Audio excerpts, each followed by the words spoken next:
ଚାରିଟି ଲବଙ୍ଗ ଏହି ଜାଗାରେ ରଖିଦିଅନ୍ତୁ। ଗ୍ୟାରେଣ୍ଟି ଦେଉଛି ସେ ନାରୀ ରାତି ଦିନ ଘରକୁ ଡାକିବ, ଆଉ ଯାହା ଚାହିଁବେ ତାହା କରିବାକୁ ଦେବ। ହଁ ଦର୍ଶକ ବନ୍ଧୁ, ଆପଣ ସମସ୍ତଙ୍କର ଇଚ୍ଛା ଥିବ ସୁନ୍ଦରୀରୁ ସୁନ୍ଦରୀ ଝିଅକୁ ପଠାଇବା ପାଇଁ, ପଡ଼ିଶା ଘର ସୁନ୍ଦରୀ ଭାଉଜଠାରୁ ନିଜର ମନ ମୁତାବକ କାମ ହାସଲ କରିବା ପାଇଁ। କିନ୍ତୁ ଇଏ ଏତେ ସହଜ ନୁହେଁ।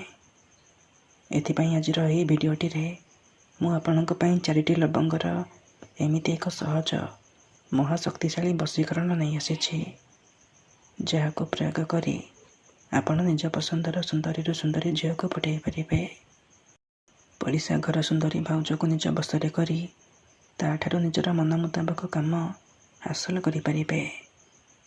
କେବଳ ଆପଣଙ୍କୁ 4ଟି ଲବଙ୍ଗ ଏହି ଜାଗାରେ ରଖିବାର ଅଛି। ତାପରେ ଦେଖିବେ ଚମତ୍କାର। ହଁ ଦର୍ଶକ ବନ୍ଧୁ, ଆଜିର ଏହି ଭିଡ଼ିଓଟିରେ ମୁଁ ଆପଣଙ୍କୁ ଶିଖାଇବି 4ଟି ଲବଙ୍ଗର ସାହାଯ୍ୟରେ ନାରୀ ମୋହିନୀ ବଶୀକରଣ ବିଦ୍ୟା, ଝିଅ ପଠାଇବା ପାଇଁ ବଶୀକରଣ ବିଦ୍ୟା, ଯାହାକୁ ପ୍ରୟୋଗ କରି ଆପଣ କେଉଁ ବି ଝିଅ ବା ବିବାହିତା ମହିଳାକୁ ନିଜ ବଶରେ କରିପାରିବେ। ତାକୁ ପଠାଇ ତାଠାରୁ ନିଜର ମନ ମୁତାବକ କାମ ହାସଲ କରିପାରିବେ।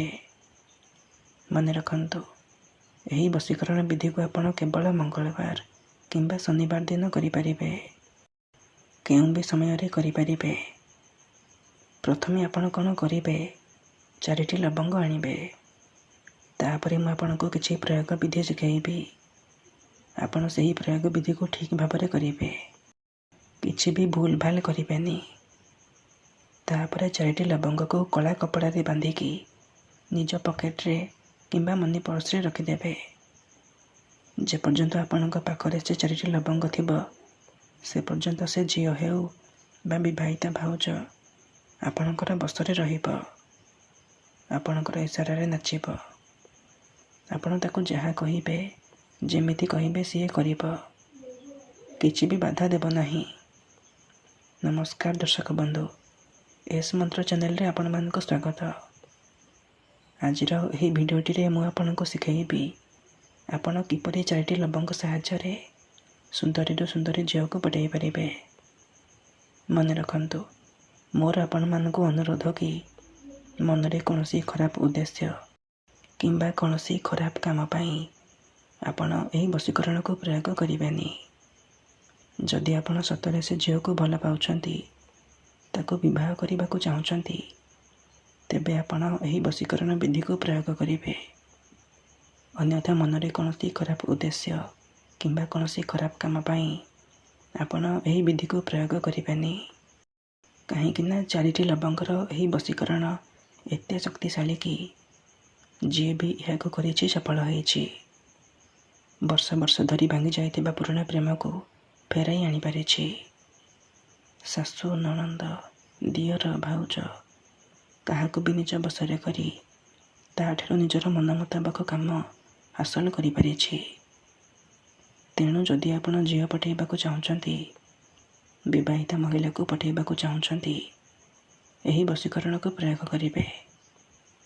କାହିଁକିନା ମାତ୍ର ଥରେ ବଶୀକରଣ ହେବା ପରେ ସେ ଝିଅ ହେଉ ବା ପଡ଼ିଶା ଘର ଭାଉଜ ଆପଣଙ୍କର ଗୋଲାମୀ କରିବ, ଆପଣଙ୍କର ଇସାରାରେ ନାଚିବ। ଆପଣ ତାକୁ ଯାହା କହିବେ, ଯେମିତି କହିବେ ସେ କରିବ। ମନେ ରଖନ୍ତୁ, ଏହି ବଶୀକରଣ କରିବା ପାଇଁ ଆପଣଙ୍କୁ ବେଶୀ କିଛି ସାମଗ୍ରୀର ଆବଶ୍ୟକ ନାହିଁ କିମ୍ବା ବେଶୀ କିଛି ନିୟମର ପାଳନ କରିବାକୁ ପଡ଼ିବନି। କେବଳ ଆପଣ 4ଟି ଲବଙ୍ଗ ଆଣିବେ ଆଉ ଏହି ବଶୀକରଣକୁ ଆରମ୍ଭ କରିବେ।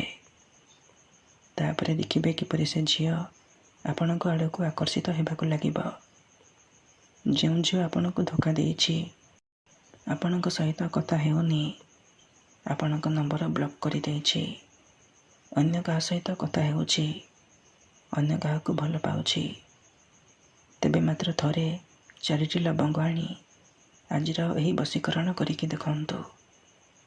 ଗ୍ୟାରେଣ୍ଟି ଦେଉଛି ସେ ଝିଅ ଯେତେ ଦୂରରେ ଥିଲେ ମଧ୍ୟ ରାତି ଦିନ ଆପଣଙ୍କ କଥା ଭାବିବ, ନିଜେ ଆସି ଆପଣଙ୍କର ପାଦ ତଳେ ପଡ଼ିବ ଆଉ ଆପଣଙ୍କୁ ଭଲ ପାଉଛି ବୋଲି କହିବ। ତେବେ ଏହି ବିଧିକୁ ଆପଣ କିପରି କରିବେ, କେମିତି କରିବେ, ମୁଁ ଆପଣଙ୍କୁ ଶିଖାଇବି। ସମ୍ପୂର୍ଣ୍ଣ ପ୍ରୟୋଗ ବିଧି ଠିକ୍ ଭାବରେ ଶିଖେଇବି। ଜାଣିବା ପାଇଁ ମୋର ଆପଣମାନଙ୍କୁ ଅନୁରୋଧ କି ଆପଣ ଭିଡ଼ିଓଟିକୁ ପୁରା ଧ୍ୟାନର ସହିତ ଶେଷ ପର୍ଯ୍ୟନ୍ତ ଦେଖନ୍ତୁ। ଅଧାରୁ ଛାଡ଼ିକି ପଳେଇଲେ କିମ୍ବା କାଟି କାଟି ଦେଖିଲେ ଆପଣ କିଛି ବି ବୁଝିପାରିବେନି। ଆଉ ପରେ କହିବେ, ଗୁରୁଜୀ ଆପଣଙ୍କର ବଶୀକରଣ କାମ କରୁନି। ଦେଖନ୍ତୁ, ବଶୀକରଣ କରିବା ପୂର୍ବରୁ ମୋର ଗୋଟିଏ ଛୋଟିଆ କଥା ମନେ ରଖନ୍ତୁ। ଆପଣଙ୍କର ବଶୀକରଣ 100ରୁ 100% କାମ କରିବ। ଯେବେ ବି ଆପଣ ବଶୀକରଣ କରିବା ପାଇଁ ଯିବେ, ଭଲ ଭାବରେ ହାତ ଗୋଡ଼ ମୁହଁ ଧୋଇବେ ଆଉ ମନରେ ସମ୍ପୂର୍ଣ୍ଣ ବିଶ୍ୱାସ, ନିଷ୍ଠା ଆଉ ଏକାଗ୍ରତାର ସହିତ ଆପଣ ଏହି ବଶୀକରଣକୁ ଆରମ୍ଭ କରିବେ। ତେବେ ଯାଇ ମୁଁ ଆପଣଙ୍କୁ ଗ୍ୟାରେଣ୍ଟି ଦେଉଛି ଆପଣ 100ରୁ 100% ସଫଳ ହେବେ। ତେବେ ମନେ ରଖନ୍ତୁ, ଧ୍ୟାନର ସହିତ ଶୁଣନ୍ତୁ। ମଙ୍ଗଳବାର କିମ୍ବା ଶନିବାର ଦିନ ଆପଣ 4ଟି ଲବଙ୍ଗ ଆଣିବେ। ତାପରେ କୌଣସି ଏକ ଜାଗାରେ ଚୁପଚାପ ବସି ପଡ଼ିବେ, ଯେଉଁଠାରେ ଆପଣଙ୍କୁ କେହି ଦେଖିବେନି। ତାପରେ ସେ 4ଟି ଲବଙ୍ଗକୁ ଡାହାଣ ହାତରେ ମୁଠେଇକି ଧରିବେ ଆଉ ଆଖି ବନ୍ଦ କରିକି ସେଇ ଝିଅ ବା ମହିଳାକୁ ମନେ ମନେ ଭାବିବେ। ତାର ମୁହଁକୁ ନିଜ ମନରେ ଭାବିବେ। ତାପରେ ମୁଁ ଆପଣଙ୍କୁ ଗୋଟିଏ ମନ୍ତ୍ର କହୁଛି। ଏହି ମନ୍ତ୍ରକୁ ଆପଣ 3 ଥର ପଢ଼ିବେ।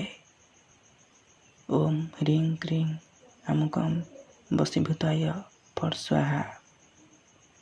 ଏହି ମନ୍ତ୍ରକୁ ଆପଣ 3 ଥର ପଢ଼ିବେ। ଆମୁକମ୍ ଜାଗାରେ ଆପଣ ସେହି ଝିଅ ବା ମହିଳାର ନାମ କହିବେ, ଯାହାକୁ ଆପଣ ପଠେଇବାକୁ ଚାହୁଁଛନ୍ତି। ମନ୍ତ୍ରକୁ ଆପଣ 3 ଥର ପଢ଼ି ସାରିବା ପରେ ମୁଠା ଖୋଲିବେ ଆଉ ସେ ଲବଙ୍ଗରେ ଗୋଟିଏ ଥର ଫୁଙ୍କିଦେବେ। ଏତିକି କରିସାରିବା ପରେ ସେ 4ଟି ଲବଙ୍ଗକୁ କଳା କପଡ଼ାରେ ବାନ୍ଧିକି ନିଜ ପକେଟରେ କିମ୍ବା ମନି ପର୍ସରେ ରଖିଦେବେ।